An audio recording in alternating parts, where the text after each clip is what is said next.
Hi everyone, thanks for joining us today.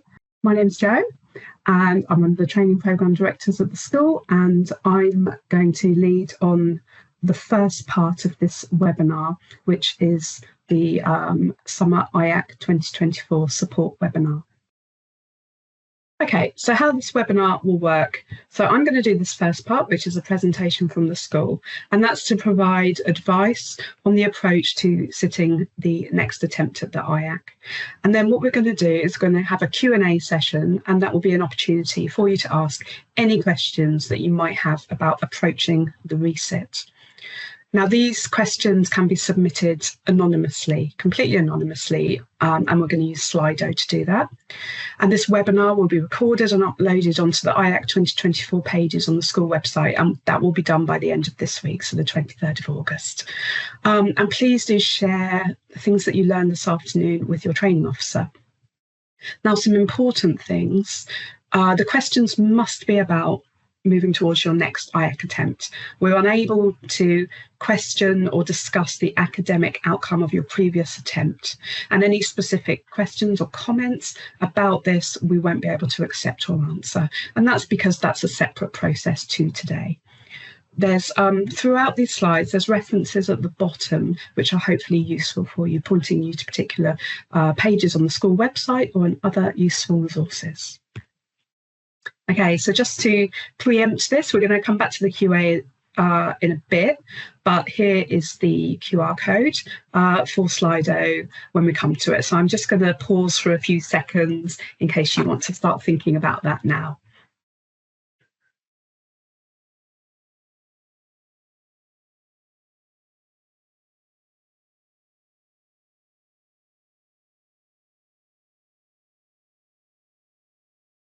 Okay, I'll carry on for now. We will get this slide back up when we're about to go to the Q&A. I'll put it back up.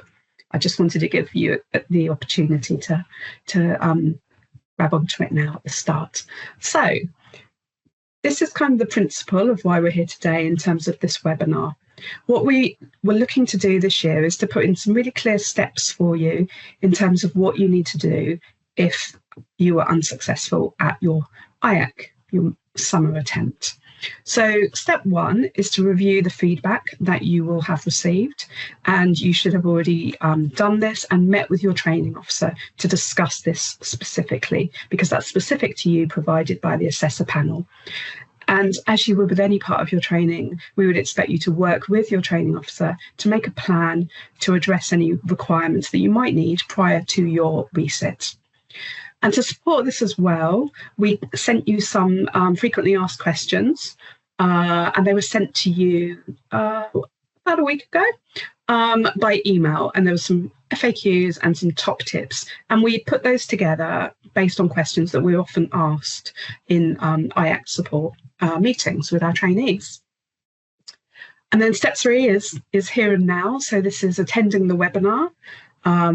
And also, for those of you who are watching the recording who weren't able to attend, so watching that recording, which you can find on the school website, on the IACC pages, which will be there by the end of this week. There's also a couple of links to the bottom, which I'll come to next. So step four is if you have done steps 1, step 2, and step 3 today, and you still feel that you need some support in terms of a direct meeting with one of the training programme directors, if you still have concerns or unanswered questions, then what we would like you to do is consider this carefully and submit an online form. This is a simple few-page form. The link to it is at the bottom there. It says IACC support call request form, and you can click on that, take you to a short survey, and we're just inviting you to answer a few questions which will help us to provide the support we can as best we can.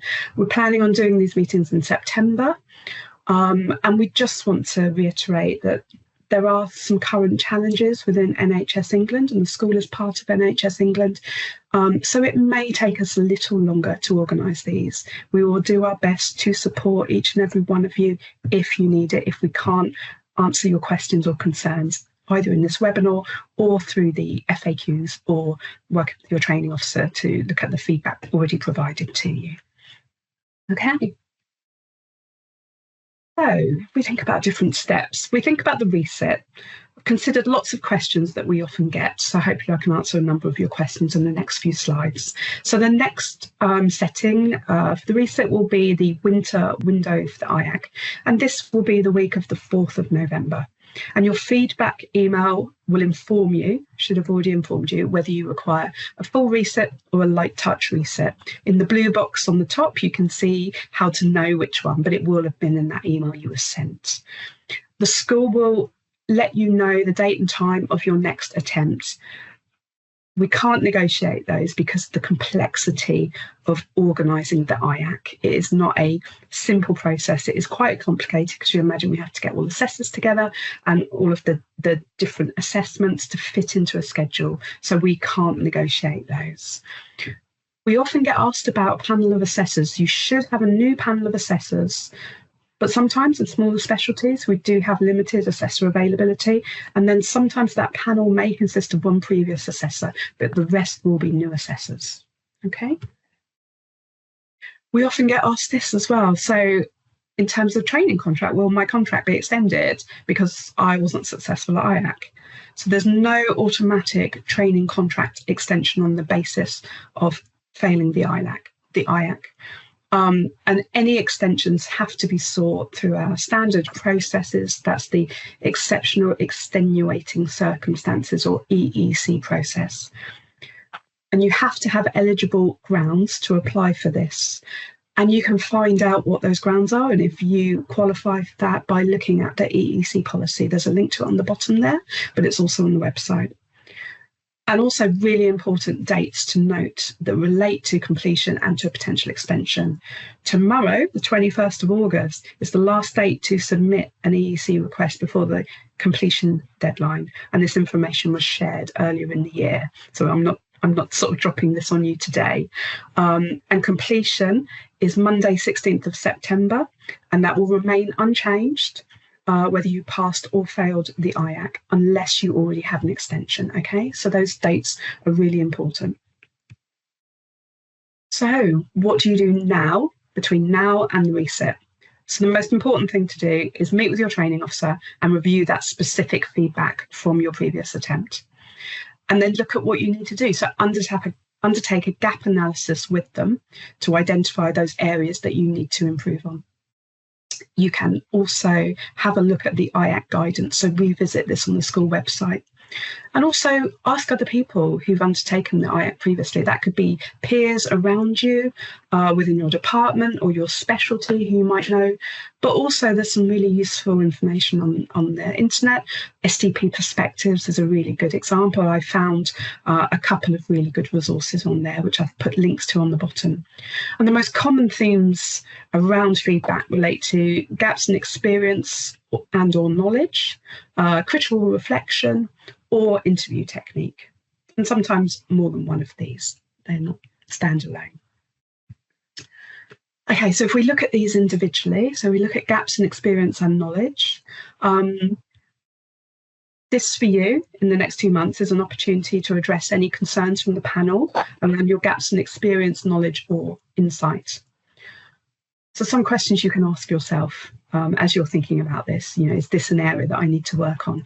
So do you think you need to gain new experience? And you can understand that by looking at the feedback from your email and discussing that with your training officer. How can you gain new insights into any areas that you identify? You could consider where you've already trained, previous experiences, also looking into new training experience if there's a gap in your learning or knowledge. And then questions around, do you need to organise new training or experiences? And how will you go about doing it? And those you should think about with your training officer. You could also think about, will it help to gain experience in a new area, a new specialist area? And again, working with your training officer and reviewing specific feedback, because that may have been pointed out from the panel. It's also important to think about who else can help you. So your training officer is an obvious one, but also other people that might have trained you, new trainers, or your peers, people who've been through the programme before. When do you need to organise it by? Well, obviously, you've got an obvious deadline of the submission of the next of your critical reflection, but use a gap analysis to identify this, and then use a training plan to identify this, and you can then mark out exactly what you need to do, when you need to do it by, and also thinking about what any potential barriers might be, and that could be, it's August still into September, so people still on summer holidays, for example, other challenges that people might have at particular times of the year. So always thinking about what are the challenges to help me achieve what I need to do between now and the next attempt. Other things you need to think about is putting this into your updated critical reflection to reflect on any new experience, because it's really important that you capture that. Okay. And if we think about the critical reflection, if you need to update this, it's an opportunity to address panel concerns and also provide a deeper reflection into any sections where you weren't successful. Questions we always get asked: do I need to submit my critical reflection before my resit? Well, the answer to that is yes, you do need to resubmit it. Do you need to update it? So you could submit the same thing, but if there are areas to work on and improve on, it's sensible to update on any failed sections. And again, consider the specific feedback if it related to any areas of critical reflection. Think about what you actually need to do. So again, talk to your training officer before you update it. Look at the reflective writing guidance on the school website. There's a link at the bottom of the page there. And just remember what you're doing it for. Why are you updating it? It's to address any panel concerns or to give some deeper reflection in those areas where maybe you were a bit weaker. And again, think about revisiting areas you've already trained in, you already have experience in, or also if you need to go and seek out new experiences over the next sort of month or two. Thinking about who else might be able to help you. Your training officer is an obvious one, but equally a trusted colleague or family member could also review it for you before submission. When do you need to do this by? Check the submission deadline. It's on a slide coming up later. Include that in a revised little mini training plan for the next couple of months, and make sure it's realistic. Give yourself enough time to do it. Other things to think about: do you have enough citations in your reflection, especially in those areas where you might not have been successful, or they were weaker, or the panel said they might have been weaker? Ensure that you don't miss out on any new training you've gained in the next sort of 1 to 2 months. Again, check that specific feedback. Look at the marking criteria for IACC 2024. There's a link at the bottom there. And again, read your submission through prior to your next IACC interview. And then on to interview technique. And I'm going to spend a little bit longer on this bit. And this is an opportunity to further practice and prepare for the resit. So think about, do I need to improve my interview technique? That may have been something that was relayed back to you in your feedback, but it may be something that you've reflected on and you think that's an area that maybe impacted your performance. Consider that reflectively, but also talk about it with your training officer. Think about the things you need to do. Again, feed this into a gap analysis, into a training plan. Give yourself enough time to do it. Think about the way that the IACC's structured. You've now had that experience where you know how it works. Think about areas of that you maybe found difficult or were challenging for you, and prepare for those for next time. You could practice answering questions on weaker areas. For example, that might have been clinical scenarios. Also note, if you've got a light touch assessment, you won't be asked to do any further CBDs. That's important to know. I can't say enough how important I think organising a mock IACC is. For any kind of assessments I've done, a mock has been really, really helpful to help me to really get that kind of structure in my head, but also to help me with any of those things I'm worrying about, because you can get instant feedback from the person doing it. So I would really, really recommend this. People who might be able to help you: your training officer and other trainers during the course of your programme, especially those who've had experience of the IACC, either doing it or assessing it, and other colleagues who've got an understanding, so maybe those who've gone before, people who've already done STP, especially since 2020, because that's when the IACC came in. When do you need to do it by? Submission deadline is obviously really important. Training plans, you can see it, is really important. And to make sure you give yourself enough time to do it. And if you get any feedback from a mock assessment, to give you time to reflect on that and to work on any new insights that you might gain from that. Other things you might need to think about are your practical environment and any technical aspects of the interview. If those were a challenge before, you might be able to put some things in place around that. Asking for reasonable adjustments, RAs, if you need them. Considering the HCPC requirements and standards of proficiency for clinical scientists. It's really important to have a look at that. I'll also come back to that in a minute as well. Considering those readiness to practice indicators, and always remembering to put the patient at the centre of everything you think about and everything you do. It's really important. Okay. So before the interview, again, go back to the IACC 2024 guidelines so you know what to expect. Think about what you found difficult in your previous attempt, and some themes that I was thinking about that people often say are challenging are the structure and timing of the assessment. Well, you've been through it now, so you will know kind of how that works a bit better than you did in your first attempt. People often challenge with answering questions to an appropriate depth and often structuring those, giving them a framework as well. Sometimes people find they deviate from the main answer. And sometimes people find that nerves and anxiety can impact on their ability to answer the question how they would like to. Now, some of those can be addressed by practicing. Some can be helped by learning other techniques, for example, calming nerves and anxiety. And some might be helped by requesting reasonable adjustments. And there's a link to the reasonable adjustments policy at the bottom there. So practicing for the interview, again, practice answering questions concisely, but with that appropriate depth. And your training officer and other trainers and people who've been through it before can really support you with this. Practice giving a structure to your answers. It's probably one of the biggest things that I do when I prepared for any interviews or any exams or assessments is I would always look for a structure with my answers, because it really, really helps me to think about what I'm going to say. If I've got a basic structure for all kinds of answers, it can be really helpful. And I'll come back to that in a minute. I've got a few slides on that.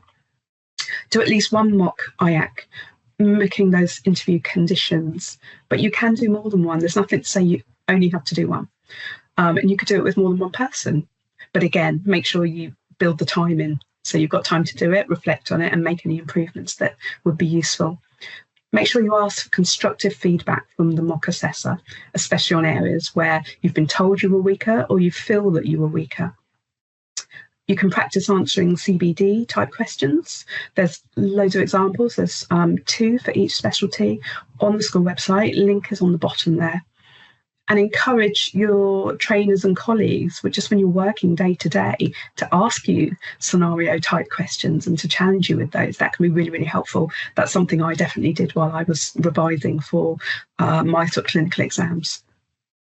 Familiarise yourself with your updated critical reflection and your references once you've done that, especially thinking about those sections where you weren't successful, thinking about how you can communicate across any new insights that you might have to the new panel.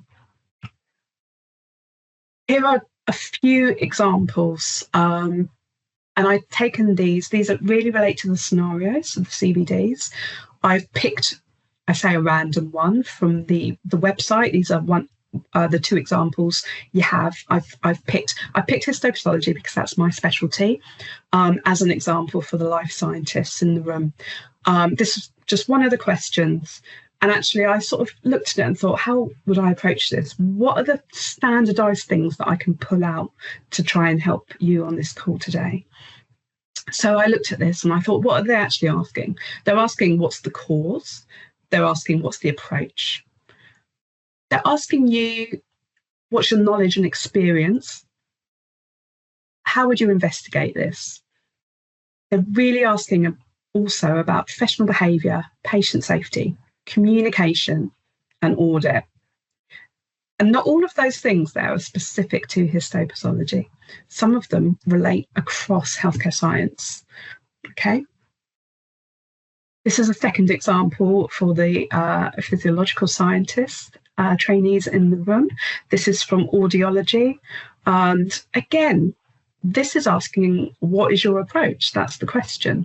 And actually, they're looking for knowledge and experience, interpretation, knowing what tests to do, knowing how to interpret the test results, patient safety and well-being, communication, so this time with the patient directly rather than with colleagues, but also professional behaviours. And you can see there's some themes coming out here straight away. So if you're doing any kind of answering of scenarios, you can still apply themes, whether you're working in physics or whether you're working in andrology. Here's a third example. This is from radiotherapy physics. Again, this question is asking you, what is your approach? And your answer is based on your knowledge, your experience, your understanding of very specific things that do relate to physics here. But some of those are about patient safety. Some of them are about communication. And this time it's with another trainee rather than a patient or your clinical colleagues. And again, professional behaviours. So you can see there are themes that arise here. So think about themes that are specific to your specialty, that knowledge and interpretation that is completely different if you're a physiological scientist compared to a life scientist. Think about the common themes, things like behaviours, professionalism, communication, quality. They go across healthcare science. And also think about the 5 pillars of good scientific practice from the Academy of Healthcare Science, link at the bottom, because those are actually really useful as well. And we use those. If you look at those CBD scenario examples, you can see the links to the GSPs in there. And actually, if you look at those items, that's a really nice way that you can start to think about framing as well, of all those points that you need to hit in a sufficient amount of clarity and depth when you're discussing with the panel. Another thing I do, and you know, generally, I was thinking about general kind of interview techniques. I use a thing called car story. Sometimes it has a slightly different name, but that's essentially a way that I still use today to structure answers in an interview. So I think about what happened, what was the challenge, what was the problem. That's the C. The A is what happened, what did I do about it? How did I demonstrate my knowledge, skills, understanding, behaviours? And then that's the A. And then R, the result is what was the outcome? And I still use that principle. I learned that many years ago, and I think it's really, really valuable. So there's a couple of ways you can start to think about how to structure answers, whether it's specifically about a clinical scenario or more generally about a type of interview question, a more sort of broad generic type that you might get in actually whether it's the IACC or any other interview. And there's also a link to some examples from Indeed website for the car stories, which are generic but I think quite useful. Okay, and it's worth just thinking about anxiety and nerves as well, because I'm sure I don't need to tell you that they can present physiologically as well as sort of psychologically. So you sort of have sweaty palms, a churning stomach as examples. There are many other examples. And anxiety and nerves can also impact performance. They can lead to difficulty concentrating, processing and answering questions appropriately, giving structure, giving depth. Could even lead to going completely blank and not even be able to think of an answer. And it's really important that you can recognise this. And also I'd say for some of us, it's a normal thing and we experience it. And some people experience it more than other people do. But reflect on whether particular parts or aspects of the IACC made you feel more nervous or anxious. And you may be naturally more nervous and anxious. So it may be easier and obvious to you or not.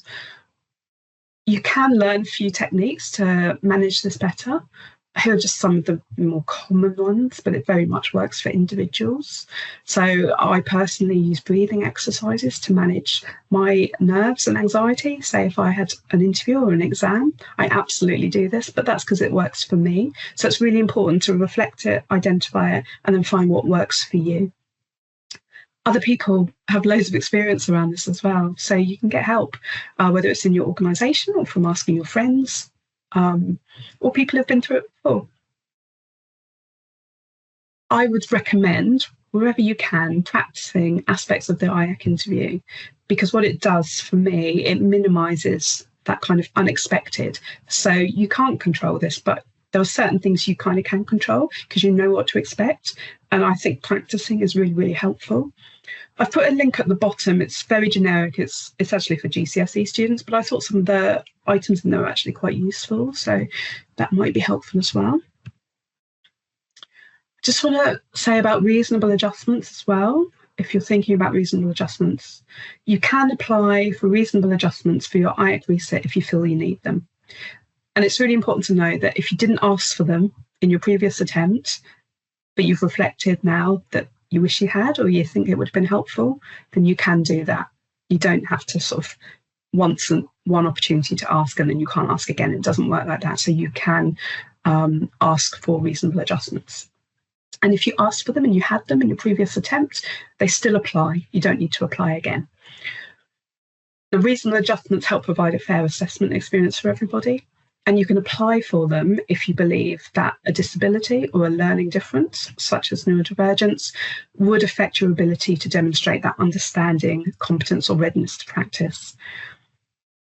If you think that this might be useful to you, have a look at the school reasonable adjustments policy. There's a link at the bottom to see whether you might be eligible or not. Some examples of reasonable adjustments are additional time, rest breaks, assistive technology.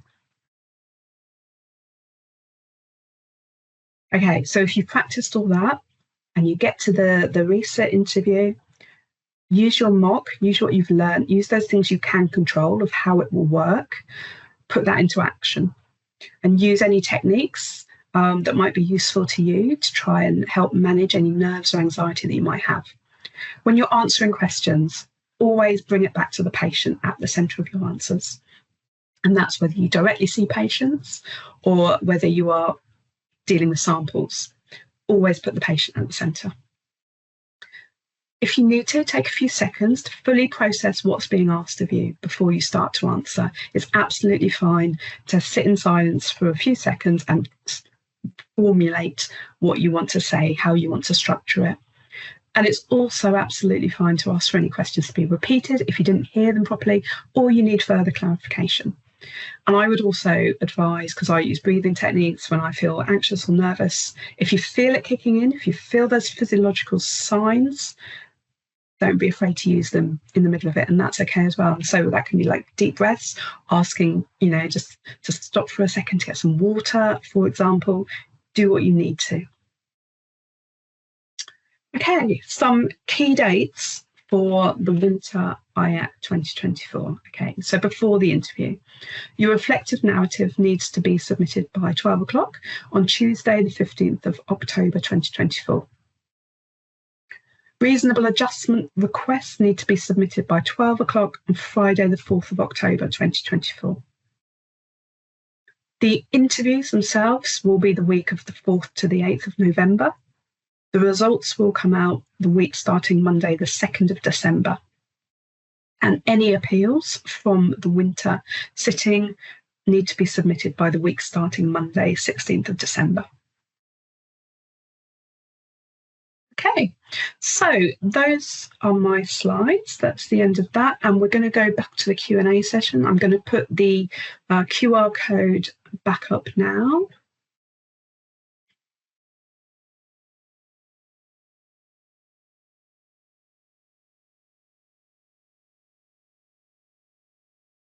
Okay, Stuart, can I hand over to you? There we go, perfect.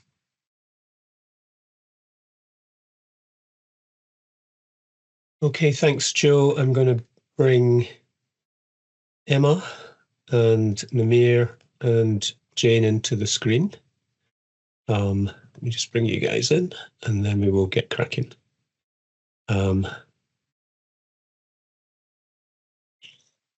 Jane and Namir and Emma. Okay,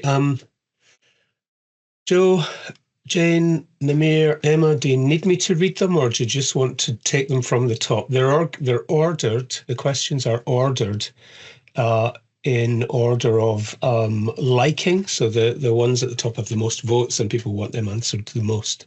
So I will, I'm going to hand over to you guys just to pick them off. As soon as they're answered, they'll disappear from the screen, and then there's quite a few, so we've got quite a list here. So over to you guys to pick them off. They may wobble around a bit if the voting gets tight, but I'll make sure they disappear once they are answered.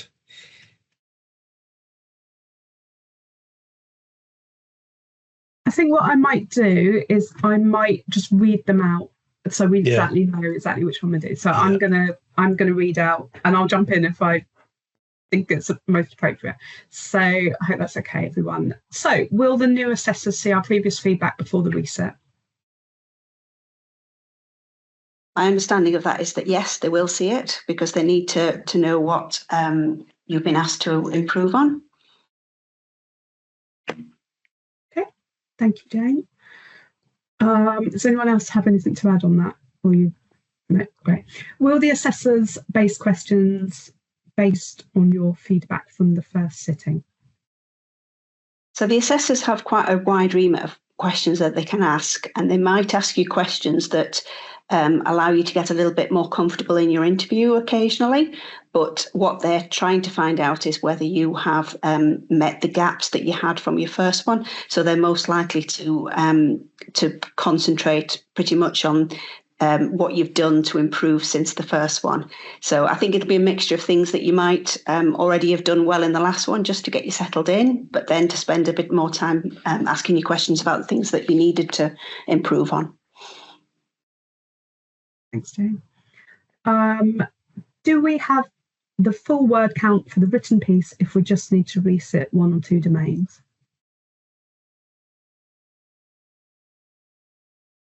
I think you still need to hand in the written submission as a full submission. So it still is, even if you've only got to reset one or two domains, the other ones still need to be in there. So what we normally advise people is for the domains that you passed, you can pretty much leave those alone unless there's something specific you want to put in there, and you could concentrate on the ones that needed improvement, but it's still seen as a whole piece of work. So you can't just hand in two domains, you have to hand in all of the domains. Thank you. When will we know the exact date of our IAC? A very good question. Sarah was the one who'll be working hard on that. She might have an answer to that, but I think it'll be much closer to the time, and we'll let you know as soon as we know. I'm not sure we can give you a date that we'll know that at the moment, but Sarah might want to jump in and correct me there. Hi, so we are currently working on the numbers and sending out for assessor availability. So until we've got that in, we won't be able to provide exact information to trainees currently, but we're aiming to hopefully get this all out by latest end of September. Thank you. Will one file still be open after the portfolio completion date to update our narrative when we have more evidence? You want me to answer that one, Jo?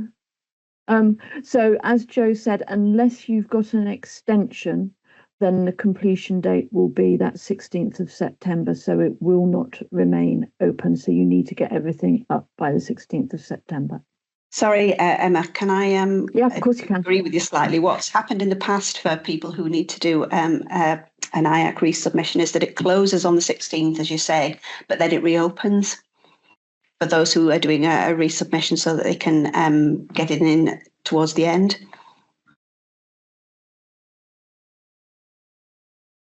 Okay. Stuart, are you able to add anything to that? I can do, yes. Jane's quite right. There is a deadline for the point at which the e-portfolio should be finished, which is September the 16th, because that's one of the three components that we need to pass the programme.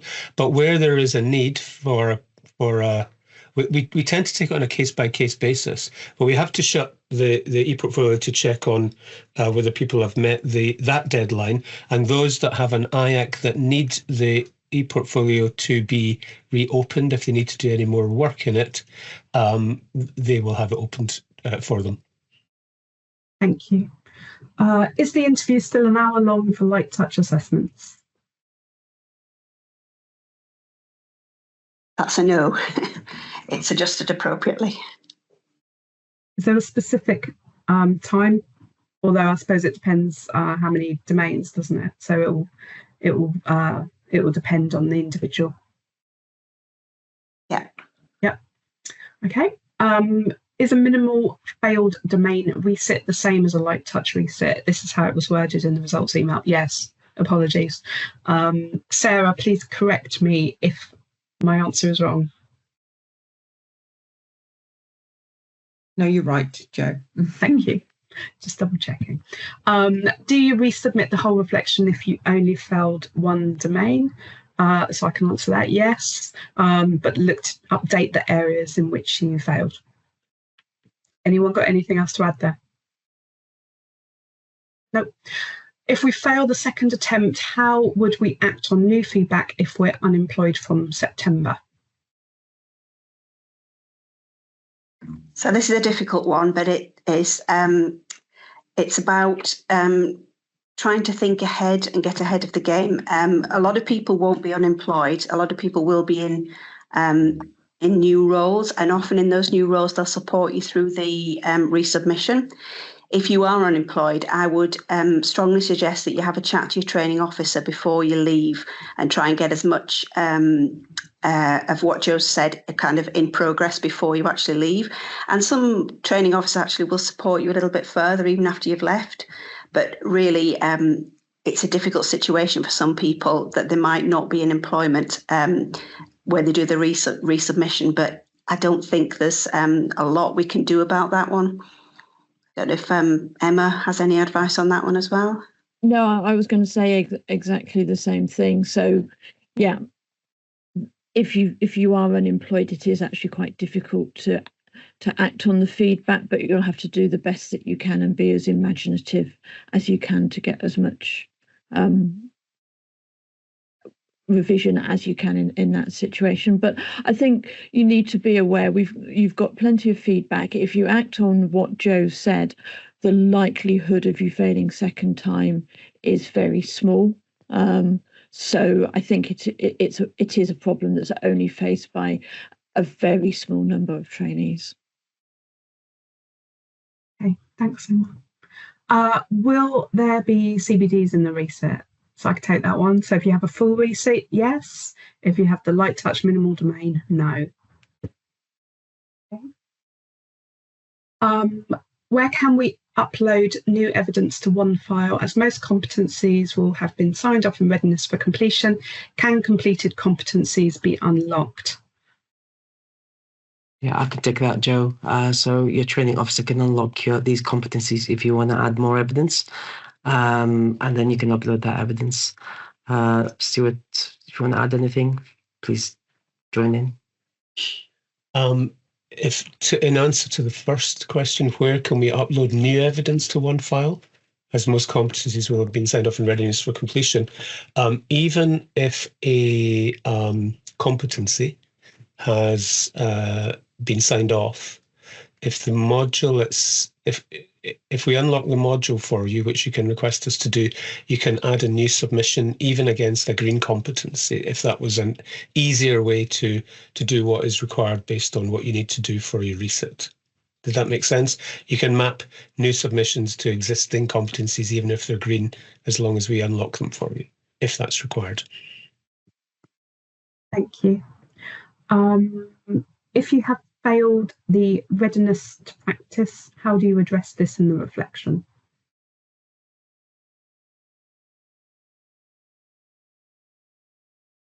I think, again, it relates to all the domains that you've had challenges with. So, again, you can address it within the reflection that you do in the domain that you're working on. So, yeah, add it in terms of the reflection, and also, again, as Jo says, when you answer the question, sort of making sure that you think about the patient and the safety implications to the patient with the answer that you're giving. Thanks, Emma. It is still unclear how the assessors weigh the written narrative to what was said on the day. Is this subject to inter-assessor variation?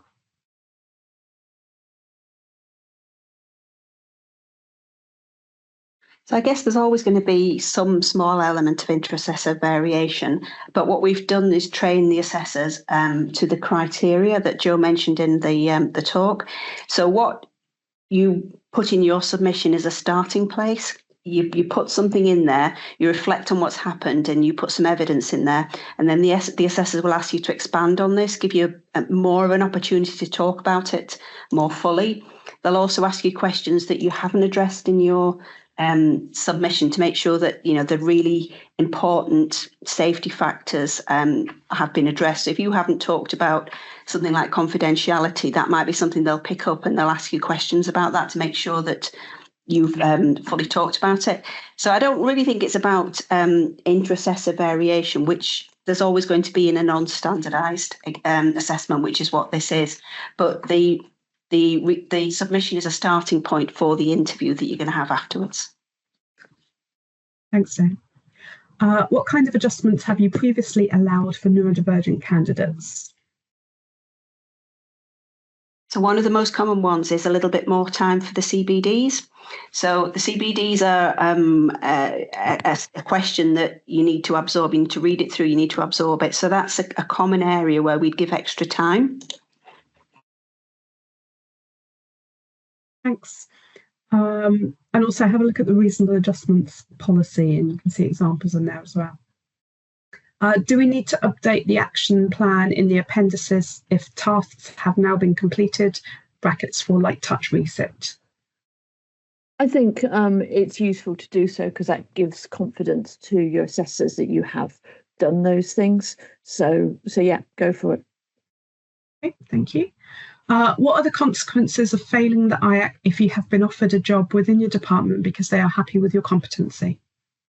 What often happens here is they will still take you on, but they may well take you on under what I think it's called Annex 24. So they'll keep you on at a slightly lower pay grade until you've got your state registration, and then they'll take you on at the pay grade that they agreed to in your contract. Differs a little bit between different specialisms, but the most important point here is to be honest with your department. Don't take a new job on and not tell them that you need to do a resubmission, because that would be a form of fraud. So we have had that happen in the past. So just be very careful that if you have failed it and you're taking a new job, you make sure that you let your employer know where you are. They will usually be very supportive and they'll help you through it, but they can only do that if they know. Thank you. Will we have a meeting with the school and our training officer as previous trainees have done? I can take that one. So it was on the slide at the beginning and I'm going to show it before we leave today. So that will be step 4. Step 1 is reviewing the feedback yourself and with your training officer, making a sort of a plan. 2 is looking at the FAQs that we sent you in the top tips. 3 is attending the webinar today to hear ideas, advice, and to see these questions here that may answer any questions you have. And then if all of those things, you still have questions and concerns, then we ask you to complete the online form, which I'll share the link for again in a bit. And that is to explain why you still need a support call. And if you need a support call, we will do our best to support you. Okay. What we're trying to do is just help everyone in one go as well, because we do get lots of common themes of things we're asked. So hopefully this is useful as well for you. Is it possible to have a meeting with the school about reasonable adjustments? My request for the first sitting was rejected. My advice would be to contact the team and email them directly about specific queries around RAs. If they haven't got a specific email in the policy, I would email the generic school inbox. Okay. When you resubmit the written narrative, can you use different examples and one-file references, or do they have to be the same as the original submission? No, you can add new ones. You can take ones out if you don't think they're very good and put new ones in instead. Yeah, you can update it as much as you want. Thanks, Jane. If worst case scenario, we fail the IACC 3 times. I've jumped a question. Sorry, it jumped as I started reading. I knew that was wrong. Will the new assessors base questions on the feedback from the previous assessors, or could they focus on completely new areas? So I think they're likely to base their questions on the feedback. It depends a little bit what you put in your submission. If you write a different submission, then they might have a few different questions. But what we are advising them to do is to look at the feedback. And that feedback is often not absolutely specific. So the question they might ask to get the same answer might be a little bit different. They're not going to go in and give you exactly the same questions, but they will be looking to show for you to show evidence that you are stronger in the areas that they thought you were weak. Thanks, Jo. Will the questions asked in the resit be similar to those in the first IACC? I think I've just answered that. Yeah, it's quite similar. Okay. If worst case scenario, we fail the IACC 3 times, can we use additional training abroad and apply HCPC using a different route, e.g. for international applicants? Do you want me to answer that one, Jo? So yes, you can gain additional experience through having a job that doesn't require registration initially. And not only can you go straight to HCPC, you can also look at the equivalence process with the academy or route 2 with the Association for Clinical Scientists, and both the Association of Clinical Scientists and the Academy have their own website explaining how this can be done, and also HCPC for international applicants have their own route as well. So yeah, that is possible. Thank you. I haven't been offered a mock locally. Are there any options for getting this elsewhere? I think rather than waiting to be offered for a mock locally, I think explicitly asking training officers to provide it for you is probably the option that I would suggest. Thank you. How do we know if we failed the critical narrative? So the critical narrative isn't assessed as a pass or a fail. It's the whole process together. So the critical narrative will be read through, and then from that, the assessors will have lots of questions or not as many questions, because if you've done a really good one, then you've already got a lot of the evidence in there, and that'll make your interview go much more smoothly.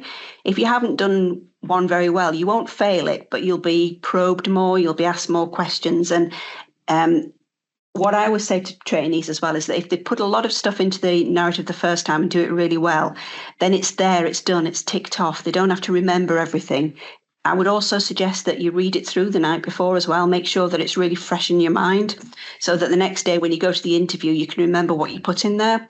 But the more you can do a really good submission, then the more confident the assessors are going to be going in, and they might not need to ask you quite as much. So it might make your interview a little bit easier.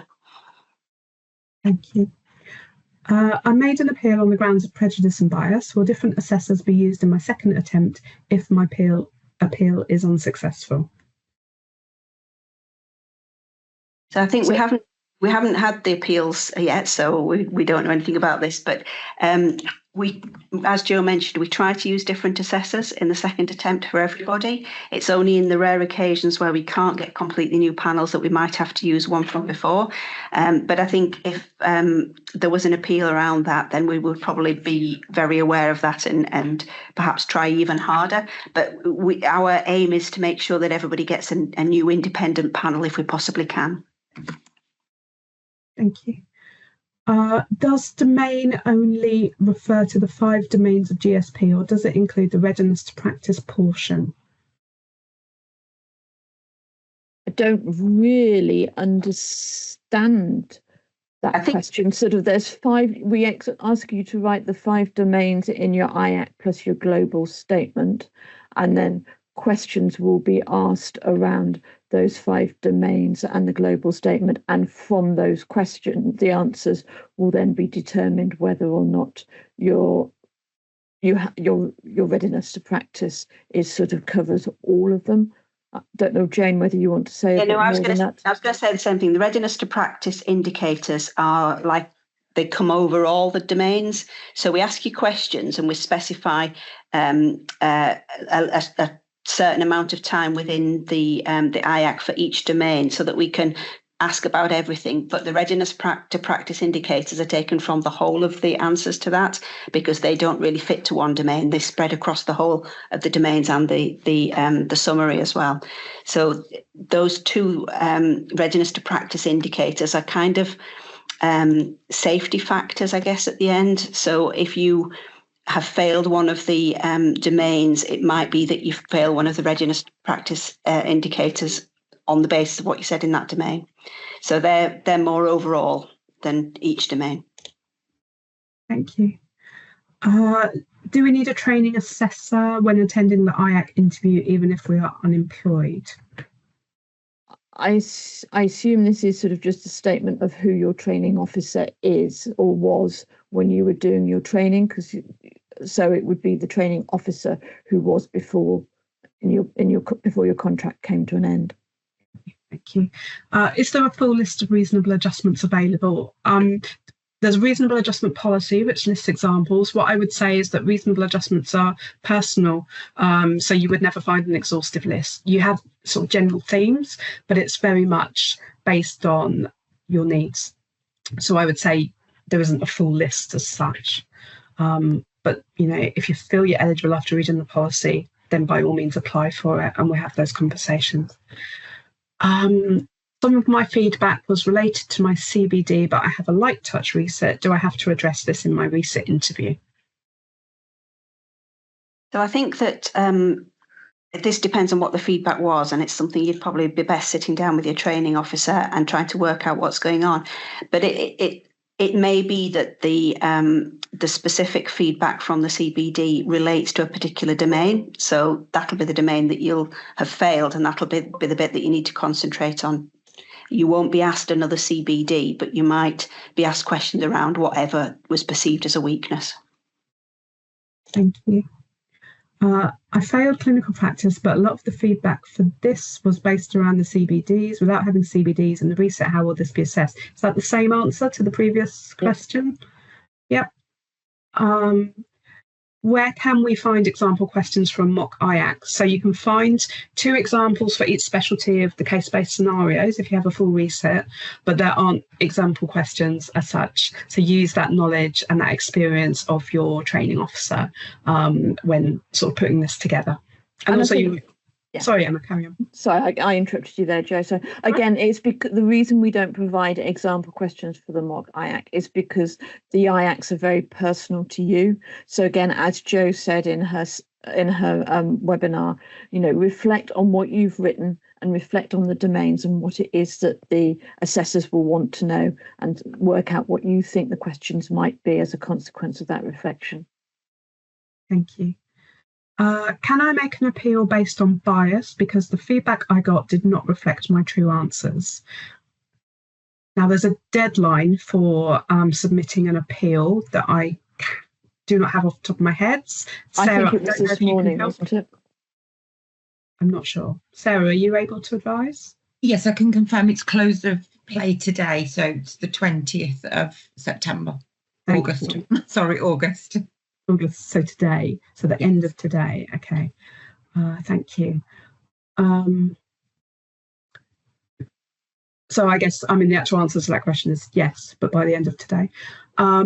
Just for confirmation, I had reasonable adjustments for the summer IACC, just checking that I definitely do not have to reply. Please, can you confirm? To my knowledge, the answer is you do not have to reapply. Sarah, can you absolutely clarify that for us?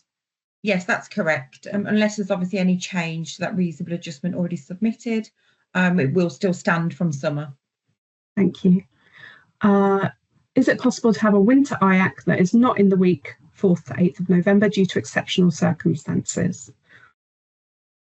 No, we haven't got that level of flexibility because we're relying on the application. So in terms of exceptional circumstances, you would have to put in an exceptional circumstance and ask to be extended to the next sitting, but there would have to be good justifications for that. Be mindful that the deadline for that is really, really soon. Okay.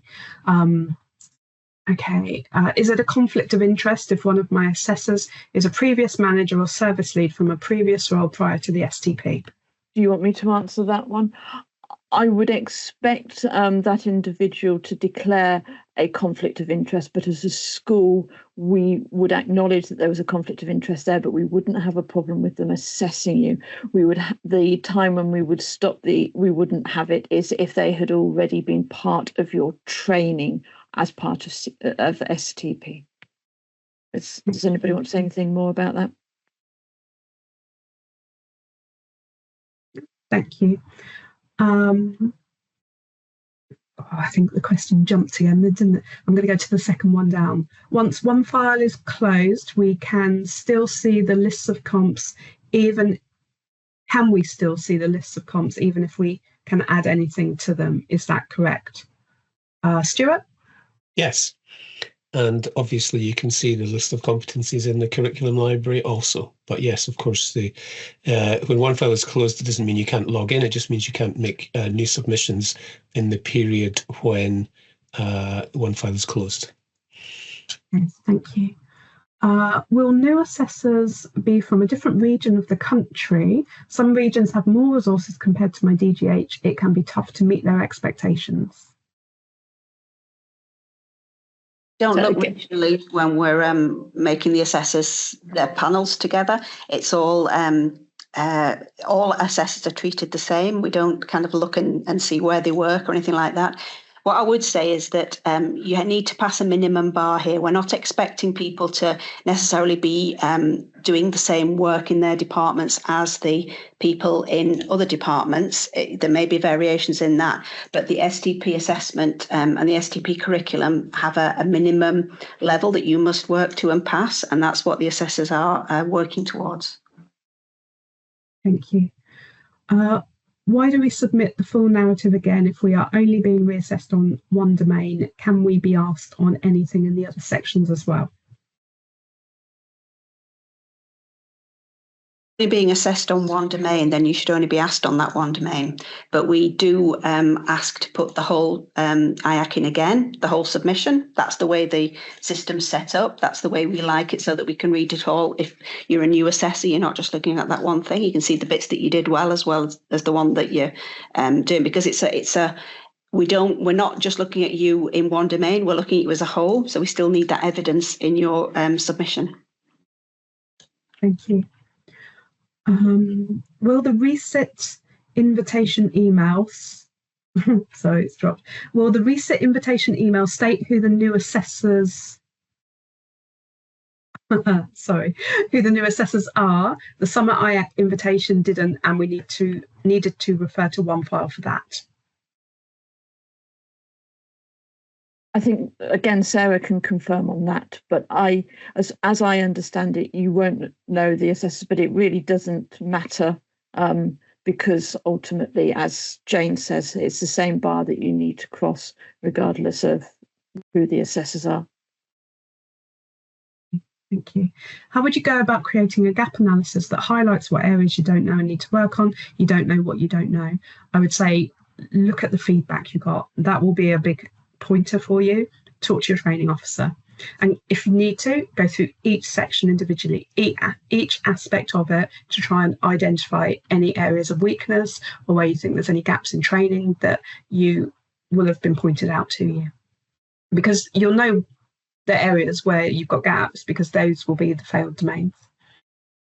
Anyone else want to add anything there? No. Thank you.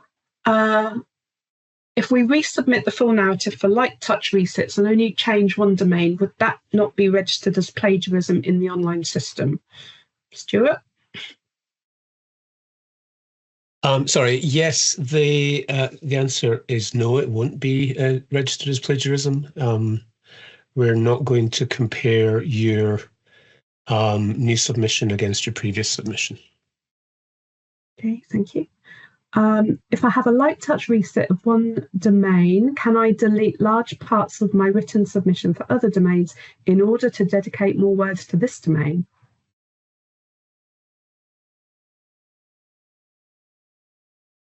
Really interesting question. I don't think we've been asked that one before. I think you want to be careful that you don't overload the assessors, because if you give them 3,500 words on one domain, they're expecting a light touch. They're not going to be very pleased about that one. I think you just need to balance it. You don't need to write loads and loads. You need to write something that's good. So we normally say about 500 words or so to each of the domains. So I would stick to around about that number. Still keep the same off that domain, but really think about what you're putting in it. Make sure that your references are really good. Make sure that you really are reflecting well on it and you're showing that you've grown in that area since the last one, because that's what the assessors are after. Thank you. Can I ask the interview to be recorded?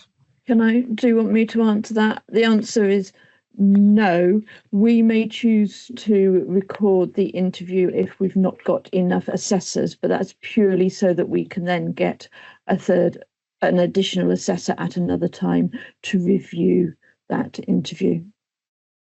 Thank you. When's the next resit if we fail?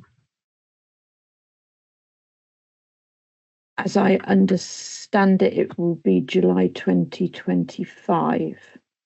Yeah. Thank you. Fail though. We hope with all this advice we're giving today, you're all going to pass.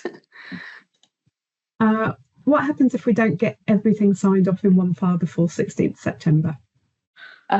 That's another route to failure, sadly. The expectation is that you, in order to get the registration, is you pass your IACC, which obviously you're doing the resit there, you pass your MSc, and then you have one file completed according to whichever completion route you're doing. So if you don't follow a completion route, then that is an indication for failure. Thank you. Will the new assessors have access to one file after the narrative resubmission? New assessors will be able to have a look at your citations, so yes. Okay, thank you. I have a holiday which has been booked for 9 months. Is there any flexibility for the dates? I fly home on the Friday. I was unaware of the resit date. I think in that situation, you'd have to submit an extenuating circumstances and see what the outcome is. Mm-hmm. Okay, thank you. What if we are in a tricky position, not going straight into a band 7 job, and will struggle to address getting new training and experience required? I think it's in your new employer's interest for you to pass your IACC, so they should be supportive of being able to provide you with that training and experience so that they can make, I say, once you're then registered, they'll then be able to support you doing the job that you've been applied to do. Mm-hmm. So don't be shy in terms of asking for their support, because they'll willingly give it to you. Thank you. Will the next resit in July 25 still be the IACC format? Yes, it will for you. For your cohort, because you'll be doing the same final assessment, because that's what you started off. Okay, thank you. I think the second one I've answered, or Emma's answered. Can we evidence within our narrative from the reflective log? Stuart, have you got an answer to that? Do have an answer to that. There is a reflective log in one file. Some of you use it. Each individual, unlike your submissions against competencies, each of which has a number and a specific link, the reflective log, each individual reflective log entry does not have a specific link. So if you are referencing it, please use the link to your reflective log, but also provide the appropriate data. For example, the entry on August the 19th, if you want to point towards one particular entry in your reflective log. Thank you. Just want to clarify, if I have to do a whole resit, the sections I have passed, I will still be asked again. That's correct. If you're doing a whole reset, you'll do the same format of the IACC as you did before. You'll do all the domains, the global statement, and the 2 CBDs. What we don't do, though, is take your marks down. So if you passed last time, you aren't going to fail that section unless you do something really, really stupid in it. So if you've passed, you'll be. But what we're trying to do is look at people in the whole, not just taking bits of people. We want to make sure that when you pass this, because it's a readiness to practice assessment, you need to be demonstrating in all areas, and the new assessors will need to be able to see you talking about all those areas. And also, if you've already passed one, you're probably going to feel a bit more confident, and it's a way of helping the assessment to go through by getting you to talk about areas that you're more confident about. Thank you. Do we need to have someone as a training officer if we are full-time employed by the time of the resit? As I understand this, you're not in training anymore. You know, your contracts will have ended at the end of September or whenever it is 3 years. So you won't have a training officer, but you might still be in the same department, or even in a new department. You might have a mentor or somebody who would act, in that way. But you're not under contract like you were when you did the first attempt of it. So the first attempt of any IAC or any final assessment, you need to be in contract so that you've got a training officer. If you're now not in contract, you won't have an official training officer, but you might have somebody still helping you to get to the point you want to be at. Thank you. Will the yes/no for reasonable adjustments be given before October if submitted now, so that there's time to resubmit if refused initially?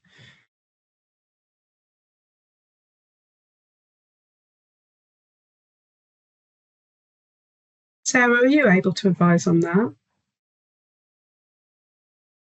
I think if it's been refused initially, then it depends on what's going to be resubmitted again for the reasonable adjustment to be approved. It just depends on what the reasonable adjustment is and how far it goes through, whether it's upheld or partially upheld or not upheld. So, I mean, I think the best answer is to contact us directly because it's a specific question, isn't it? Yeah. Yes. So contact the assessment team. Thanks, Sarah. Worst case scenario, when will the third attempt be like dates for spring sitting, and when would you be able to redo another attempt, even not passing this? So third attempt would be summer 2025, I think. Is that right, Emma? Yep. July, yep. And the third attempt is your final attempt. Yeah. Okay. The reasonable adjustment form requires a date for your final assessment. Will we be given a date before the RA submission deadline? I mean, my thought on that is you put week of 4th to 8th of November rather than a specific date. You've got that week. Sarah, do you disagree with that? There is a deadline date for reasonable adjustment submissions, and it should be on the school website. So obviously, as long as they're in before then, we do have a number of panels that take place during a period where we review and then we respond. Okay, thank you. Can new assessors report conflict of interest if they have done job interviews for you, are new managers? Again, when the assessor panel has been set up and the trainees have been allocated to those assessor panels, they then are asked to declare any conflicts of interest, and some last minute changes may result as a consequence of what the conflicts of interest are. Usually, as I say, it's the main challenge that we have is if people have been involved in your training, i.e. signed off at anything on one file, that's when we would not have them assessing you. Thank you. I've asked several times for a mock, but this has not been arranged due to staff being too busy. Are there any other options? Talked quite a bit in the webinar about peers. So somebody else who's already been through the STP, if there's anybody that you know in your department doing that, they might be willing to help you, or other trainees who have also been in this situation. They've got some experience of it. The other thing you might want to consider is your trainee networks. I'm not sure whether they'd be able to help you, but they might be able to put you in touch with somebody who could. I would keep on asking, though. I know it's difficult. I know that your departments are very busy, but your training officers hopefully are really keen for you to pass this. They've put a lot of work into your training over the last few years. So if they can find the time, I'm sure they will. Thank you. Can assessors fail on readiness? that question's just disappeared as I was asking it. I'll go to the next one. Do the assessors expect us not to be working independently in some areas? Yeah, sort of that. Ultimately, there'll be certain areas where you're confident to work independently, and the department has perhaps signed you off because you can work independently. And then there's other areas where you're not, but you're still competent to pass STP. So yeah, there would be an appreciation that you're not working completely independently in all areas. Thank you. And there you go, that question's come back at the end. Can assessors fail on readiness to practice based on if I decided to work in a different field after completing the training? They're looking at the readiness to practice in the field that you have been trained to do. Okay, thank you, Emma. Okay, so no more questions as it stands. I'm going to give it like a minute or so in case there's anything else someone's sort of trying to type, just to give you a bit of space. I hope those questions and answers have been useful. Like I said, this is being recorded. It will be put on the website as soon as we can. It will definitely be by the end of this week, so you'll have an additional resource. Stuart, does it look like there's anything else coming in? Not currently, no fresh questions in the last few minutes. Everyone's happy then. I'm just going to jump back and share onto my last slides. Is that all right? Okay. Let me share again.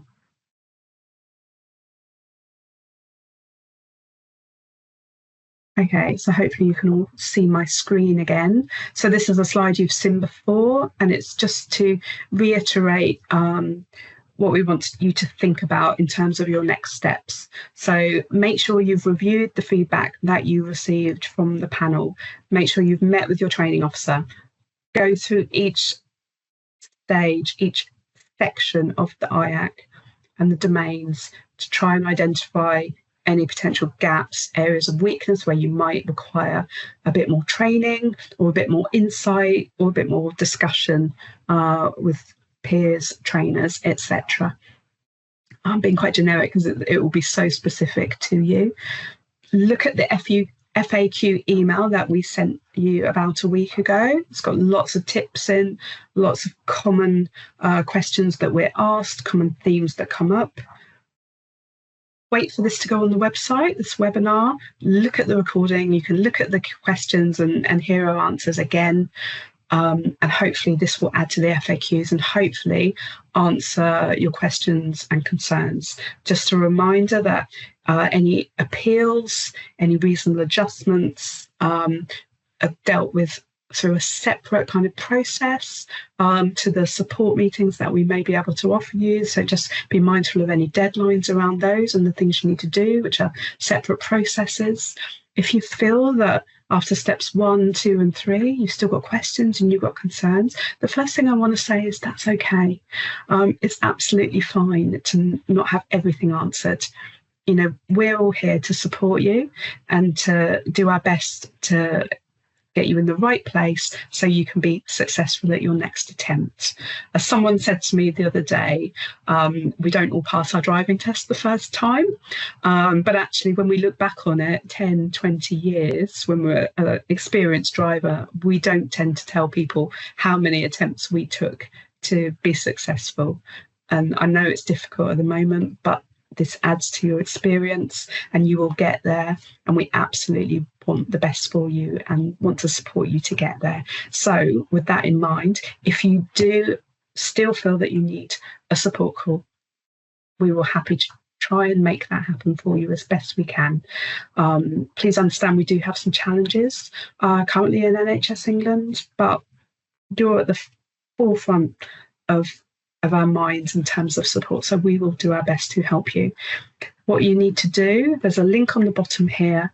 You need to complete the request form for a support call and we will review those. It's a simple JISC online form. It's just a few pages with some straightforward questions.